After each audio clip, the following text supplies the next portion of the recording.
Welcome to the FYE Talks podcast for our episode, A Community College Initiative, the Elizabethtown Example. Hello, everyone, and welcome back to another episode of FYE Talks. I'm your host, Trinity Bradley, and today we have two very special people with us. We have Dr. Pate and Jerisa Lamons. Alrighty, so can you all tell us a little bit about yourselves and what you do here on campus and what your title is? Yes, but I prefer you start with the big man on campus. Alrighty, Dr. Pate.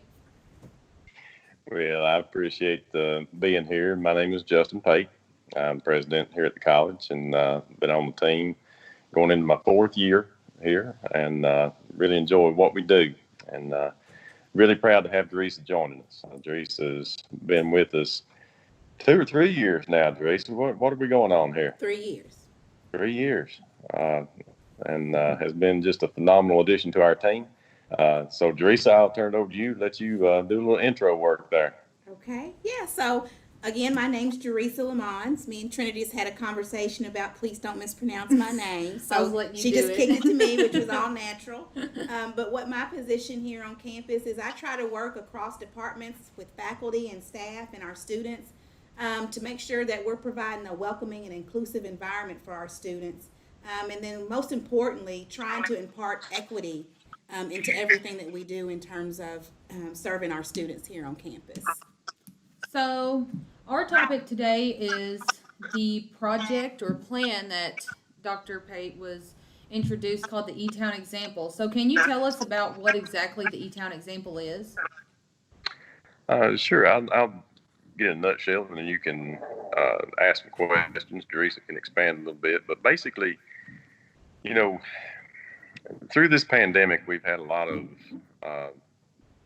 things really come to the forefront in our society. And one of them has been, the fact that we've still got a long way to go before we have complete equality and equity across all facets of our society. And, whether that be socioeconomic, race, ethnicity, whatever the divides there are, we've still got a lot of work to do to understand each other better. And, it's really made me and a lot of other folks think about, what do we need to do? What actions do we need to take steps toward a truly equitable environment for everyone? And that's kind of how the E-Town Example was born. We were initially talking about, what statements we would make, and really and truly expressing opposition to inequities and inequalities, and, expressing statements of unity for our diverse population. But we didn't want to just stop with statements. We talked a lot about, what actions are we going to take? And that's truly what the world needs is action. So just started thinking about, what are we as a college going to do, and not just do, but help lead in our community to foster more changes and really highlight things that need to be done. And, we wanted to set an example. That's the phrase that kept going through my head is, I don't want to just make a statement, and I don't want to just, take some actions inside of our college walls. I want us to be an example for our community. And then it led me to think, we have a really, really good community. And in the E-Town area, Hardin County, even throughout the region of our college's service district, we really are a really fantastic community. So I started thinking, our community should be an example. Not just our college and not just our action, but our community can be an example. And so I started talking to some other leaders throughout the community and asking them if I were to commit to write an op-ed to take public commitment to some actions at the college, would you and your organization or entity be willing to do the same so that ultimately we show united commitment to growth and change as a community and as supporters of diverse populations. And, unanimously, I just got great, solid feedback that, yes, we would be willing to do that. And that's kind of how it was born. Other folks got on board with it, and we've had a good start to our op-ed series in the newspaper, and we're making public commitments to doing specific things to advance this mission. So shell version. I'll read and see if there's anything you want to add before maybe a follow-up question. So, what do you have any partnerships? Like, who are some of the partnerships that you have with the E-Town example? Well, it's not really partnerships. It's just, a group of like-minded individuals making public commitments. And honestly, I'm not sure, it's not necessarily my initiative. The newspaper is really, kind of coordinating the things that are coming in. West Banco through Maryland Ford has, I think they were the follow-up op-ed that came into the paper. And then there will be more to come. I just don't feel it's my place to, make announcements on who is or who is not going to write one. I've had a lot of good conversations with folks as they're working through and crafting what they're going to submit. But I also don't know which ones are going to be selected for publication. So, it's going to be as much a mystery to me who the next one in the series is going to be as it is to anyone else. Envision it turning to something bigger. It just starts at something small, but eventually grows into something way bigger. I think it's important I'm sorry, Dr. Pay, but I think it's important to highlight that we're setting the example. So we don't have a list of people that are going to participate. I think it's important to highlight that we're setting the example, and we want others that are reading the paper and other leaders in the community to say, there's E-Town, they're setting the example for which I can lead, and we want them to pick up on that and join in with us. So I think that's the picture of partnership that we're really looking for, is to see what we're doing and to mirror that in the community. Just getting people to join not in. Just, and much more importantly, not just E-Town. I would love to see other communities, the London example, the Lexington example, the Paducah example, the Ashland example. I just, if other towns and newspapers and communities see this, because basically what it's doing is inspiring people to make a public commitment. And that's the true strength of it. It's not just saying something, it's saying it publicly. And I've always been a big believer that, if you want to really hold yourself accountable, you tell somebody what you plan to do. So that's the first thing we did. We put a bulleted list of things that we at our college are going to commit to doing, and we put it out there for the world to see. And I'll tell you that ramps the pressure up a little bit to get those things done. Mm-hmm. And that's the level of commitment that these other leaders are willing to make toward this. And to me, that is what makes a movement. And I guess in some ways, we're trying to create a movement, and movement in a positive direction, most important. Right. Yeah. So how can people who on campus can be involved, and how would they go about being involved? Well, there's a lot of individual work that will be done throughout, the things that we're committing to doing. One of the things that will be very key to getting this done is our diversity plan. And that's one of the reasons I wanted Teresa to be here, is she leads that plan and leads a team of people who come together to discuss that plan and make it, put it into action. And, it's through a lot of collective work, that we will advance our commitment. And Teresa, why don't you step in and just, talk a little bit about that plan, about that process, and why it's important to our college. And I really want to say, as a student at Trinity, I'm really glad that you asked, because I think it's one of those, I don't want this, our plan, diversity plan, is important to the success of our students in this institution. So to be able to be here with you and to let you know what that plan consists of is really exciting. Mm-hmm. So the plan's kind of broken up into 3 sections. The first one deals with opportunity. Mm-hmm. And what that basically means is, what opportunity are we affording our URM students, which is what we call them, underrepresented minorities, and our low-income students, to come here, to recruit them, to encourage their enrollment. And the second tier of that plan is success. So it's awesome and wonderful to get enrolled and to be recruited at a college, but what is that college doing to guarantee success while you're here?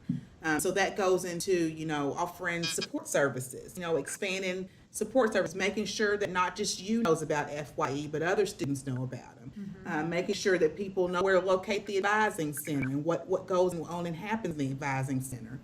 And then the final one is impact. And that's really, what impact are we making on our students? And to me, I look at that as, what impact are they making when they leave? So what will their ripple effect look like? Are we going to create students who are coming out and who are culturally competent, who can relate to other cultures, who can work and collaborate with other cultures? So that's where the impact portion comes into me. And I don't want to put any section in front of another one. But to me, I always say success is the clincher, because that lets me know that we've done our job. If you come through here and you feel like, I was on the dean's list and I got the services I needed to be strong, that's important to me. And the impact, because your impact will impact generations to come. See, you may have another generation, or you may touch somebody else. And are you going to be teaching that person to work in that space where they're culturally competent? That's what we want our students to have. And it's also really important, we go to college to build a career for ourselves. And whenever you have that career and you're able to work and be culturally competent, like you said, it's really good. Because, I'm in the nursing program right now. Yes. So I will be around a lot of cultural backgrounds. And, it'll be good for me and other people to know how to relate to them and how to give them care and stuff like that. And, some people think, oh, well, this is my degree and it's not anything to do with the healthcare. It's everywhere. It is. Culture's everywhere, no matter where you look. It absolutely is. What I think my big tagline that I've kind of packed on to is that diversity is so simple. I mean, sitting in this room, you, me, Dr. Pate, we're diverse. Easy. He comes from a different background than me. He's got different experiences than me. But where the real work comes into is inclusion, and then the final product gifted to you is equity. That's where the real work comes into. And your program, I know for a fact, you will actually have a component of your program that goes into your cultural competence. Have you assessed your biases? Are you working to remove those? And will you let your biases impact how you work with your patients? That's very, very important. We have a whole section, and I think we talk about it every semester in nursing school about culture. Go Martha Gluting. She's a great woman. Yes. So one of the questions I wrote down here is, obviously I can tell, it says, do you feel that ECTC values diversity and it is important to you? Well, I can speak for myself and the short time that I have been here and that I've been working alongside Dr. Pate. It is a value. Have we always done the right things as far as diversity and inclusion goes? No, because we're all learning. This is a journey that we take, and we pick up little pieces along the way that help us to make it to the next road time. So for me, yes, it's important. I mean, as I said here, my physical appearance indicates that I am a minority. So when I see other minority, and I got my 3 little kids in here with me, so when I see other minority students walking on campus, I have this draw to I want you to be here and to love to be here and to be successful here. So I think one day I was out in the ATB lobby here, and about every student that came through, not just minorities, I was talking to another faculty, they were like, everybody here. Yes, I make it a point because I want our students to leave here, and maybe one day they'll say, hey, that crazy diversity director that used to stop me in the hallway, she kept me here and made me accountable. So yeah, it's important to me. And now we break for a program plug. My name is Martha Gluting, and I'm the director of the Associate Degree Nursing Program here at Elizabethtown Community Technical College. Our program is a 2-year program. When you graduate, you will have an Associate of Applied Science degree in nursing. You will also be able to sit for the National Council Licensing Exam. When you pass that exam, you will become a registered nurse, and be able to work in any area of nursing that you choose to work in. Our program does have a good pass rate on this NCLEX exam. For the year 2019, we had a 98% pass rate. There are some prerequisites that you need to take before you're admitted into the program, and those include Anatomy and Physiology 1. They include your math, such as college algebra or Math 141, general psychology. You have to be on the Kentucky Nurse Aid Registry, and you have to be certified in CPR by the American Heart Association. The way you apply to the program is that you will attend a pre-admission conference, and those conferences are usually held during January and February, and also in May and June. The deadlines for application are either March 1 for the fall class or July 1 for the spring class. You will come to a pre-admission conference. We will tell you everything about the program, and then you will fill out an application at that pre-admission conference. In order to be considered for the nursing program, we look at your ACT score or your NLM pre-admission exam score, and we look at your GPA on the courses that qualify for nursing. And then we choose the top 36 students each fall and each spring, because we do admit twice a year. All of our graduates can find a job if they want a job. We have almost 100% job placement rate, and I think that's about it. So, Dr. Pate, do you feel that ECTC values diversity as well? I do, and I agree with so much of what Teresa was saying. I don't think there's any question that the college and its people value diversity. It's just, we're still on an evolutionary journey to learn what to do, and what to put into action to make the biggest difference. And I think that's what we are going to be undertaking, starting right with our, kickoff and convocation meetings that we had this past week to get this semester started. We spent a lot of time talking about, what it means to value diversity and how actions are needed and what actions are needed. And everything from, we're going to have an external review of a lot of our policies and procedures. We're going to undergo a lot of cultural competence training and implicit bias training so that we can, put the actions into place that will allow us to make a bigger difference. So even though we do value it, we know we can get better. And ultimately, the most important thing is for all that to matriculate in greater student success. That's where all of this is going. Diversity planning, values, value statements, actions, plans. It's all about student success. So, we want students to be engaged in these processes because ultimately you're the beneficiaries. And it's your work and learning and skill attainment that's going to make the difference going into the future for our region, our college, our communities. So we're all in it together. And again, we're going to learn how to do that better. That's one thing I tell, the people that are in the FIE club with me. That's one thing I tell them is I'm like, get involved. Yes. Make those connections, build the networking. You can never have too many people to be with you, and that's one way to get yourself out there and I guess you could say exposed to stuff. It certainly is. You have to engage with other people who don't look like you, think like you, act like you. That is the way that we strengthen and grow our cultural competence. So yeah, and your college campus is the perfect place. There are so many different people with different backgrounds and experiences. It's so easy to become culturally competent here. Mm-hmm. So yeah, the college is the perfect environment for it. And I'm glad you're encouraging other students to do that.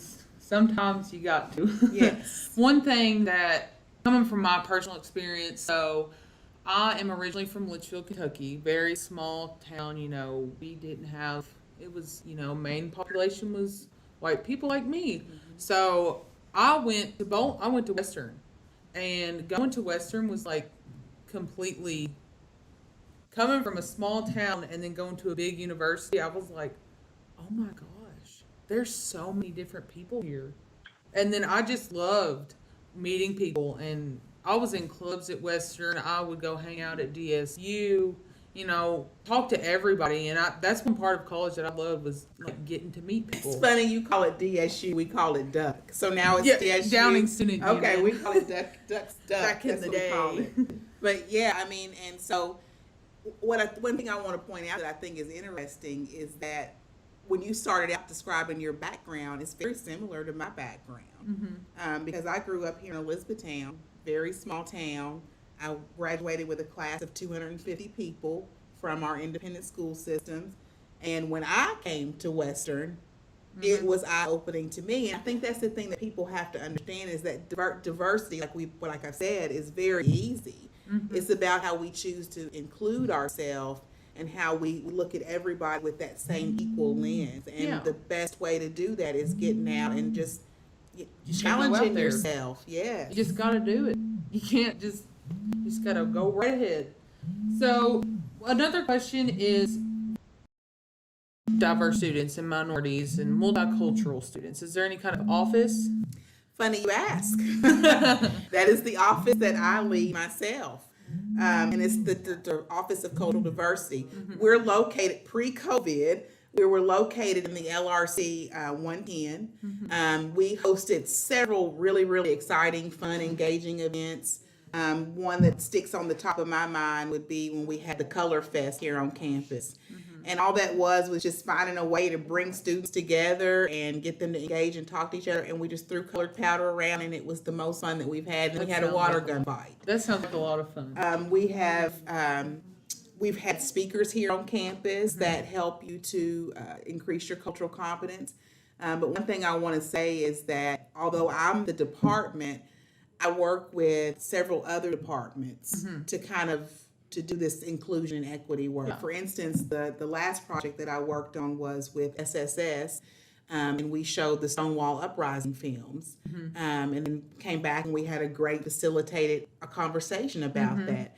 And I really learned something from that. So that's my office, and we welcome suggestions and feedback throughout the year. I'm really easy to get to. I know that in the WIN Center we had workshops. Yeah. We had a lot of workshops, and sometimes I'd be working during those workshops, and I just sit and listen, because you can always learn more. Right, and coming up here soon in September, I'll be doing one on cultural competence with the WIN peer tutors. So you'll get to hear me. I'll get to hear you. Okay, so my last question is, are there any recruiting efforts to support the diverse culture? Sure, and I can speak to that as well. I'll talk about a recent event that we just hosted pre-COVID, and that I wanted to make an annual thing, but that was coined Super Saturday, although we're in works of changing the name. But what Super Saturday did was invite our URM, our low-income students who might have a couple of barriers to getting to school, to invite them here, get them familiar with the campus, let them meet faculty and people that are going to support them along their educational journey. And we had a ton of fun. We played games and we ate really good. Inside our diversity plan, there are strategic methods that we've got to recruit and retain URM students. So absolutely, yeah.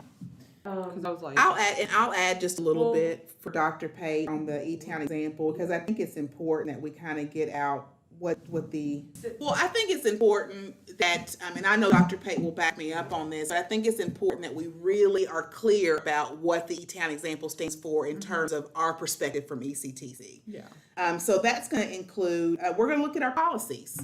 So sometimes policies have been on the books for 20, 30, 40, 50, 60 years, and maybe we haven't visited those policies.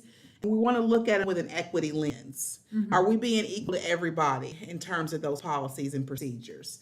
And so one thing that I don't want to say I demanded, but I thought was important, was to impart implicit bias training, not only for new employees, but for existing employees. Because let me explain that. Implicit bias isn't just don't wake up the other day and be like, oh, I love gay people now. No, it's a fluid thing. You've got to continue to test your biases. You've got to pull back the shutters and really dig deep and see, where do my biases lie? Is it making me serve or treat people a different way? Okay. And so we also have committed to having at least one minority candidate on every search committee, because how can we choose people that we feel like are going to amplify and advocate for underrepresented populations or marginalized populations if we don't have somebody speaking for them on committees? So you'll know that goes into the hiring as well. And then we're also planning on doing, sorry, I'm reading, but we're also planning on, we want to include cultural competence in the QEP. What's the QEP? Quality Enhancement Plan. So that's how we can enhance the quality of our students, really simply stated. So it's important that, as you were saying, when you go out into this work world, I want you to know how to talk to a Black female, an Asian female, a white male, whatever it is. Yeah. And be confident in what you're doing. And then, because you all are going out to those businesses to work, we're also doing external things such as offering training for our business and industry partners here in our community. So I thought it was important to be clear about what we're doing. And that can expand because, like I said, it's all fluid. Tomorrow we might wake up and there might be something else important or certain out that we need to concentrate on. Okay. Sorry, everyone, about the technical difficulties we've been having. Some internet keeps cutting out, but it's fine. Teresa was saying a few last words about the E-Town example, so I was going to give Dr. Pate a chance to speak and say a few last words about the E-Town example. Sure. And it's actually quite simple. Just do the right thing.